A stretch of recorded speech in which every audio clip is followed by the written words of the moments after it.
Welcome to the Horror Movie Showdown, episode 75.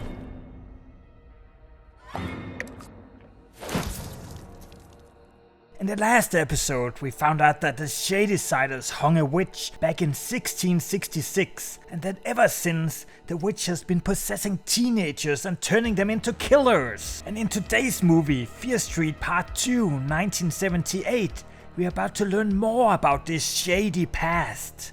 Let's dig in. Part 2 starts off right where we ended in the last episode. The supermarket massacre is blamed on drugs, though it seems the adults know more about what actually happened than they are letting on. The kids from the first movie go to visit the paranoid woman who survived the massacre back in 1978, as they want to save their friend Sam, who was possessed in part 1. This leads us to the survivor telling us the story of what happened at camp back in 1978, where her sister was killed. We find out that the name of the survivor is Siggy, and we follow her younger self as she is being hunted down by some Sunnyvallers who want to hang her, as they claim that she is the witch.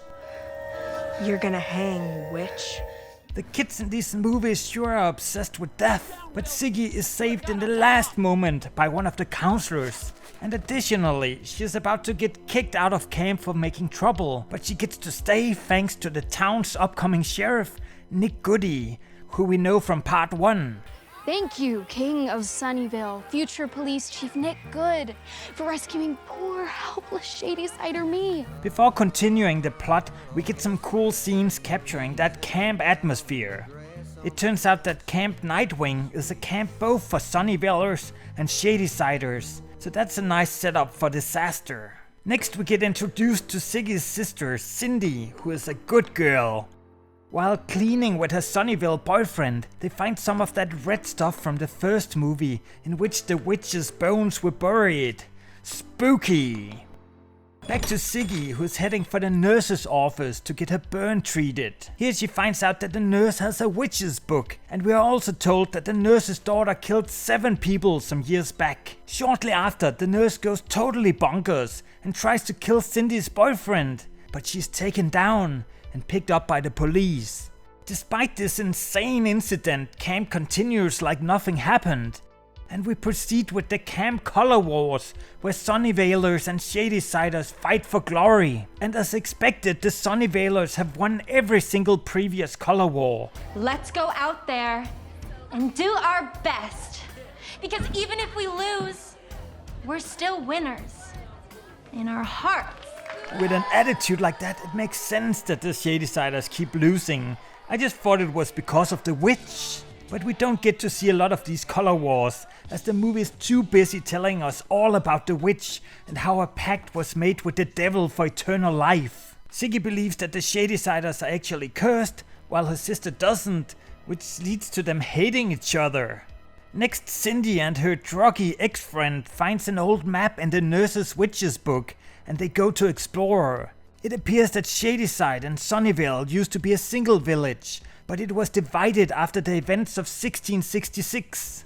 So I guess we'll learn more about that in the next movie. Soon they find the witch's house and several freshly dug graves. I guess someone is expecting another massacre. The rebel druggie quickly crawls into the house, where she finds a fire and Satan's stone, which has the names of all previous serial killers on it, including Cindy's boyfriend, whom now suddenly is possessed and starts killing. The 2 girls escape him, and the possessed Tommy Slater now heads back to camp and goes on a rampage. From here on, there are several additional expansions of the lore, and the girls in the witch's house find some kind of heart underneath the camp, and they find out that to break the curse of the witch, her corpse has to be united with the bones of her hand. I guess that is why it's so important that she is known as the one-handed witch. As you can probably hear, this movie has so much lore going on that it's almost too much, but let's save the judgment for the scoreboard. The movie has 7 pretty good kills with a few lovely beheadings. As it is a camp slasher, the movie has a bit more nudity than part 1, so it gets a nudity score of 5. Though a big part of the movie takes place in underground caves, it was less scary than part 1 and gets a scariness score of 3. Overall, the movie was okay, but it had too much dialogue about the witch, which kind of destroyed the pacing of the movie. It did, however, have a nice tribute to the bucket scene from Carrie and to the sex scene from Friday the 13th Part 2. But despite the high production value and the great acting, it only gets an overall score of 5.